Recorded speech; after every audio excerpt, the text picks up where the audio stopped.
Katzman for open mic interviews. Yeah.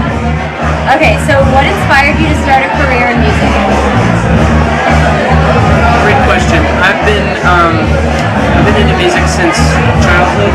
My dad is a professional trumpet player, and my mom is a graphic artist, but her parents were musicians, so like I had a lot of music in the household.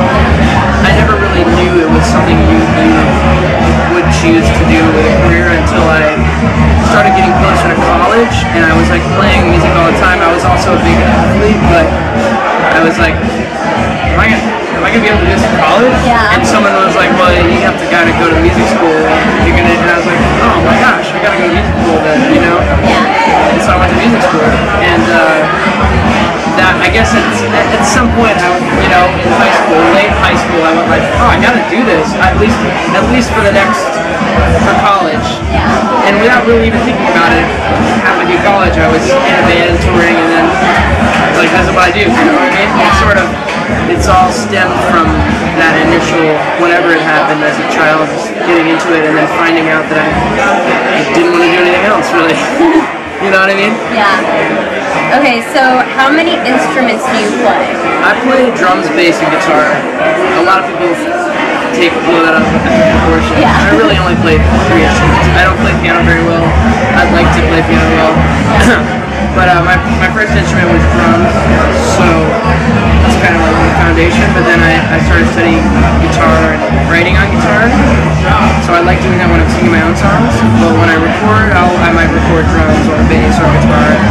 But you know what? As you get older, I think you realize it's more fun to like have human interaction while making music. I don't want to do it all myself, because that wouldn't really. It would be alright, but it wouldn't be as awesome to play with a band. You know what I mean? Yeah. So did you like teach yourself how to play, or did you like take lessons? I think everyone starts sort of teaching themselves how to play, but I did take lessons on drums from like age 13, and then I started guitar when I was like 15. I started guitar about a year after drums, really, but by myself. Yeah. I was, Yeah, exactly. Wait a minute, I've been playing drums way longer than guitar. I don't know what I'm talking about. I think I started playing drums when I was 12.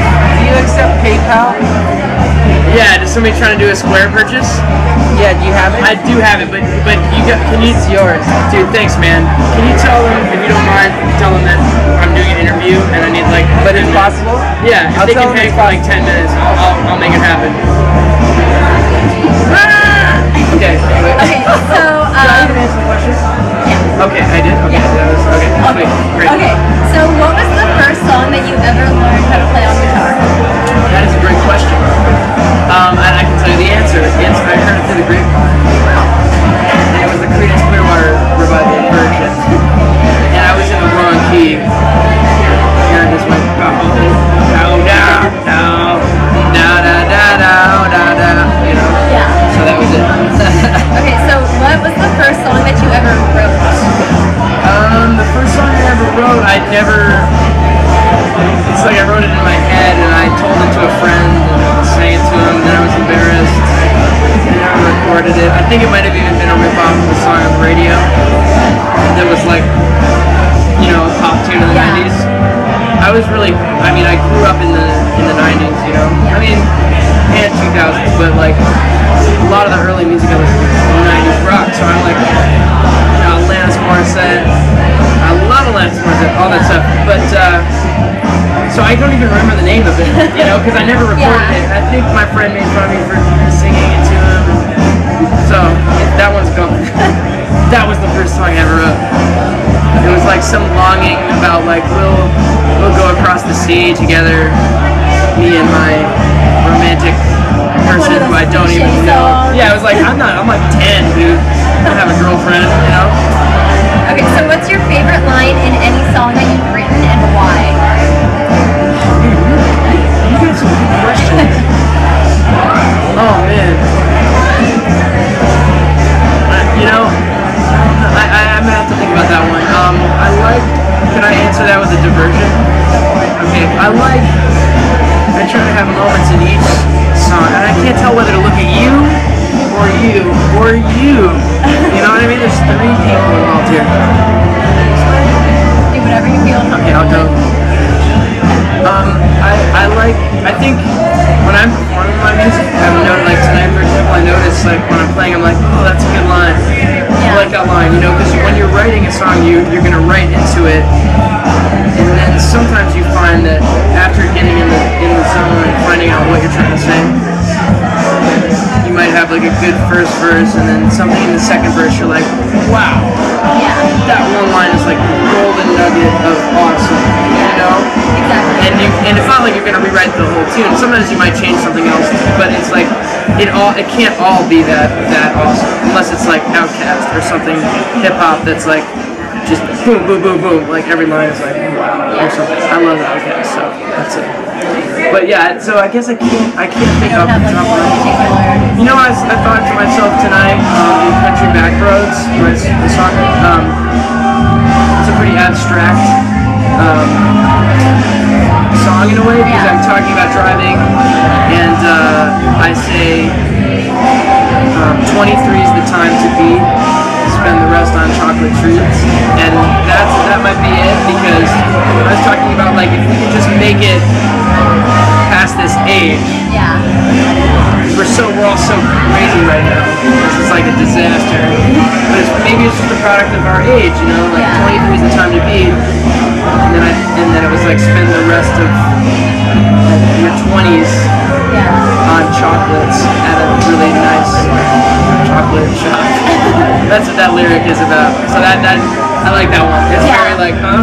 That's why when Frank Ocean came out, I was like, man, I can feel this dude, because it was abstract, you know, and the tornado flew around the room when he came, excuse him as made it doesn't rain in Southern California, it's like everything.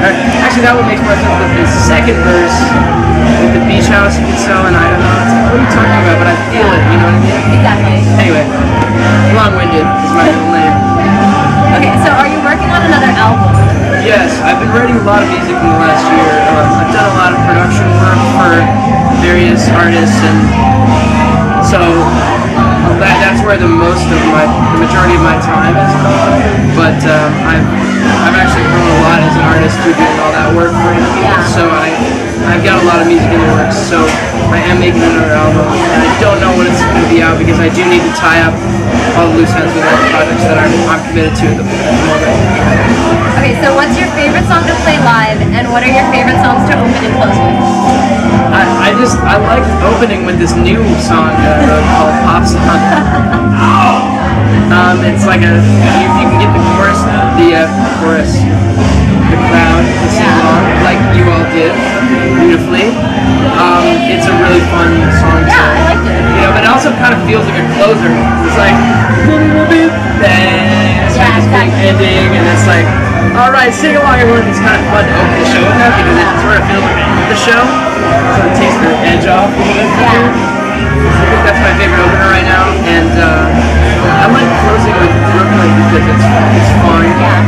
And people like it, and there's something about it that's like it's catchy, but it's also got like a little edge to it, and it's like, I don't know, it's fun, you know. So it's a little lighter. I like to end on something like I like to like the second to last song. I like it to be like a weeping, you know, a weep sauce. But then the last one, it's like, all right, pick that up and get home safe. Okay, so what has been your most awkward experience on stage? I can't even tell you. Where do I start? There have been a lot of awkward experiences. I've had people, well, it has a lot to do with the context. You know, if you're ever hired to perform background music, essentially, but the people who hire you tell you, oh, you can play, please play your own music. But it's actually a background music situation. Someone may come up to you at some point and go, stop! An announcement! And you're like, oh my gosh. Okay, like, you know, that's very scary. And it is humiliating. Okay, actually I have a most awkward moment. Okay. This is the most humiliating moment ever. Was I had purchased a new amplifier that was, actually, it was a very old amplifier that didn't have the 3-prong You know the three-prong, like, for electrical appliances? Yeah. It was just two-prong because that's what they call ungrounded. The three-prong is the third prong is for the ground. It grounds the signal. It's something to do with making it safer. Anyway, the ungrounded plug doesn't work in a PA system. Like, it will shock you when you're singing at the mic. I didn't know that. So here I am on the mic, and I'm like, whoa. I'm like, man, that hurt, but like, okay, I just won't touch the mic. And it happened again, and it was like, oh, this is so bad. And then my friend who's a sound man came up and put a glove, like a rubber latex glove over the mic.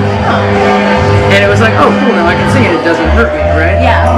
And then the festival's head sound man, he saw that. He wasn't even working my show, but he like came over and just like chewed me out in front of the whole crowd. He was like, how dare you bring that out up here? And like, this is a hazard, it's a safety hazard. Like, you got it. And he went like, drop. And he like he pulled the plug on my show, and I like, oh my god. It was really embarrassing because I didn't know that it was wrong, you know? And he could have said like, hey guys, after the song was over, you know, he kind of like, guys, I can't have you out here, and let's find out a solution. But instead he just totally snapped in front of like a lot of people. And I like told him, I said, hey man, you totally killed my vibe. You ruined my day. I gotta tell you, please be kinder to the artists when you're talking to them. Yeah. And I'd love to go back up there, and I've got like there's certain 200 ways people to out here. approach things. Yeah, you know, so that was probably wasn't what you wanted to hear. You probably wanted to hear like, oh, I got a pie in the face. It was embarrassing, but that was really embarrassing. Yeah. Other than that, it's just like, you know, people freebird, you know. There's nothing really harmful about that. Yes. So. Okay, what's your most memorable fan encounter? You guys. Okay, well that's true actually. Very, very much so. But I had someone make me a shirt. Oh, wait a minute. Okay, one of my friends, Ian, who's also a fan, but he's like a friend first, you know. And he came to one of my shows with a shirt that he made with my face on it, with the lyrics to it said "Daydream Hustler" on it. On my song "Hard for You," and it was like, dude, this is amazing. Yeah. So that was a memorable thing. Okay, if you could jam with any bands or artists, dead or alive, who would you? I would love to play with Jimi Hendrix. I love Jimi Hendrix, and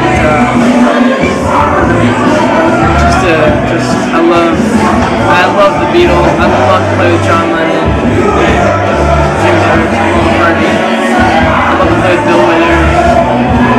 I mean, this could go on for a long time. This list. Let's cap it there. Steve Jordan, big time drummer, hero. Okay, so what was it like playing Trevor live? Oh man, you guys know about that? Nice. Playing Trevor live was, I got to, you know, meet Katy Perry, and she was like, nice harmonies. It was awesome. It was totally awesome. The Trevor Project, for those of you who don't know, is a really important organization that does LGBTQ. They help. They basically do like suicide prevention and mental health counseling for LGBTQ teens, which is a cause I believe they're very strongly and passionate about that. So it was great to like be a part of their event, you know, because I felt like, man, people are like doing really important work in mental health for the world. So I mean, yeah, it was awesome. I mean, I met a lot of cool people. Everyone there was cool. Katy Perry was cool. Sarah Bareilles was cool. I mean, just everyone there was cool. Kurt Mega is the man. Delicious. Okay, so this is sort of a big question. What is your... And Darren Criss is the shit, by the way. My friend, the reason I was there. My homie Darren. Okay, he's the man. Okay, so what is your ultimate musical goal?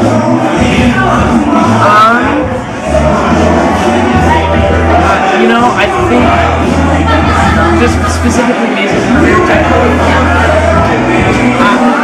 You know, I really just want to be able to do this forever. You know? So I mean, cool to win a Grammy for a song that was really good.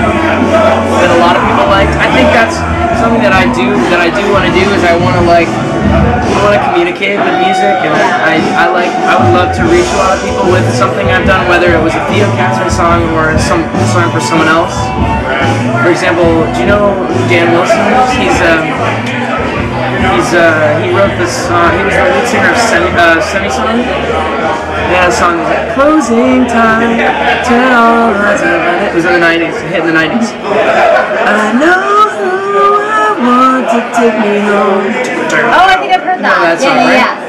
He wrote that song, and he also wrote the Adele song. Never mind, Okay. a lot of people don't know that, but you know, there's an example of someone communicating with music to a lot of people via an artist like Adele. And I do have that goal for whatever reason. I like that. I like the process of trying to really dial in a song and like figure out what the character of it is, and then really get it to communicate. Yeah. Which is not to say dumbing it down or anything. It's, you know, I think people make that mistake, and there are examples of pop music that are really, really like just so dumb. But there's also pop music that really connects. Yeah, exactly. And you know, that's the stuff. At the end of the day, you're like, oh, I love this person or that person. Oh, this is my music. You know, that's so important. So I want to be able to do that, and then I want to be able to do, you know, whatever I want to make my artistic statement forever. Okay, so who was your favorite band when you were in high school? Led Zeppelin, no question. No question. And Jimi Hendrix. And the Beatles. Yeah. But I was a Zeppelin head, man. I was into Zeppelin. I would request Zeppelin at the high school dances. DJ was like, oh man, really? Like, I can't really put that on. I didn't get it at the time. Yeah. Play it over the top. You know, I love that. Yeah. Were you involved in any clubs or activities in high school? Yes. I was on the cross country running track team. I was a wrestler until sophomore year, so I did that middle school and first year high school. Baseball all the way through senior year. I did lacrosse until high school. I was a big lacrosse player as a kid. Grew up on Long Island. Lacrosse is big there. So that was, I guess, so in high school I also did, I was really into Italian actually.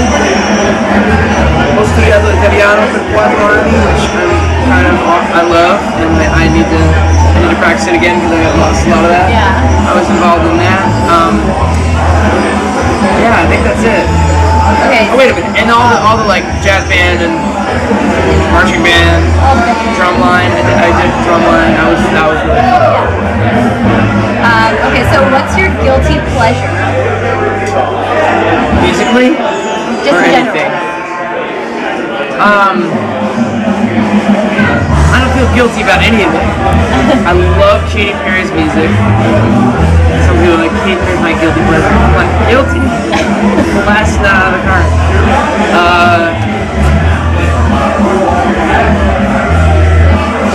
I don't know. I like Parenthood. These are things I should be embarrassed about, right? I love the show Parenthood. Deal with it. I like reading motivational books. You know, spend some time in the self-help section. I'm guilty. Okay, so what's the best advice that you've ever received? My dad is an amazingly positive person, and even though he's also like he's like, I can't explain him, but he's got like kind of a Kurt Vonnegut edge to him, but he does have a statement which is straight ahead, and he's always like, look, go straight ahead, man. Don't look back, straight ahead. That's kind of, if I had 2 words to say, that would be it. Straight ahead. That's the best advice. Okay, so now we have some rapid fire questions. Okay, rapid fire. Okay. Rapid fire. Favorite color? Blue. Favorite holiday? Thanksgiving. Favorite pizza topping? Pepperoni. Favorite superhero? Superman. Favorite Disney movie? Little Mermaid. Favorite Disney character does not have to be from the movie. What does that even mean? How can he not be in a movie? Well, Or she? no, not in that particular movie. That you Oh, said. that movie. I was Yeah. like, Disney characters not in the movies. I'm gonna snap. Kiss the girl. What was that dude's name? Sebastian? Oh yeah, Sebastian. Lobster? He was the man. That's my Yeah. favorite. Okay, favorite Disney song. What's that? Look at this thing, isn't it nice? Part of your world? I wanna be part of your world. Yeah. Okay. What's your favorite song at the moment? Like current song. In the middle of the night, I've been walking in my sleep. By Billy Joel.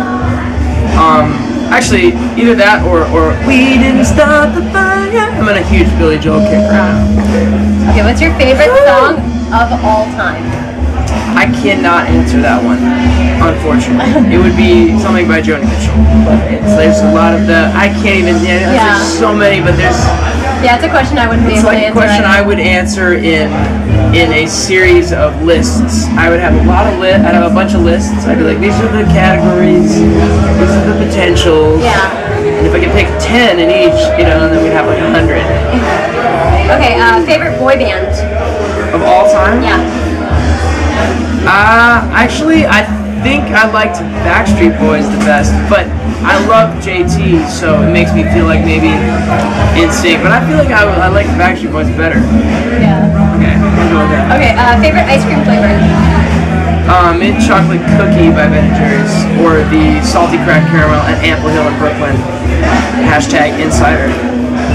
Favorite store to shop at. I was like Guitar Center. I don't even do That's a that. suitable answer. I like grocery stores. I love food. Favorite movie. The Matrix. Favorite candy. I hate candy. I don't like candy. I like chocolate a lot. Does that count? Sure. Why not? Okay. I can't. I don't like candy. I don't like candy. Oh. Werther's original. There's like no. Werther's. I like caramel. I like caramel stuff. Okay. I just don't really eat candy. Favorite book. Cat's Cradle by Kurt Vonnegut. Favorite sport to watch. I like watching. I like tape. Oh, this is supposed to be rapid fire. Right? Yeah. Football. Favorite sport to play. Baseball. Okay, so now we have some random fun this or that questions. Okay. Okay. Popcorn or pretzels? Pretzels. Glasses or contacts? Glasses. Tacos or burritos? Tacos. Crunchy peanut butter or creamy? Crunchy. You are killing it. Sweet or salty? Salty. Texting or calling? Texting. Twitter or Facebook? Twitter. White sauce or red sauce? Oh gosh. That's all context. Can't answer that one. California or New York? I'm gonna go with white sauce, okay? California or New York? Oh man. That's a hard one. That's two. Right now, I can't do it. Pass. Can I? Yeah. It's. I'll let you have that one. Okay, New York, man, New York. But I mean, I love California. New York is just. I'm from New York. It can't be removed, you know. Chips Ahoy or Oreos? Or Chips Ahoy. Apple juice or orange juice? Orange juice. Ice cream, frozen yogurt? Tortilla chips or potato chips? Tortilla chips. Football or baseball? Baseball. McDonald's or Burger King? Burger King. Mashed potatoes or French fries? French fries. Crab or lobster? Lobster. Pepsi or Coke? Pepsi. Man, you are nailing it. You know what I'm thinking. Summer or winter? Summer, probably. Dogs or cats? Cat. And Dog. I grew up with cats. But I want to be a dog guy, though. Dogs. Cats or dogs? Cats. Okay, last one. Pancakes or waffles? Pancakes. Yes. Well, thank you for doing this with us. Absolutely. Such a pleasure. It's good seeing you again.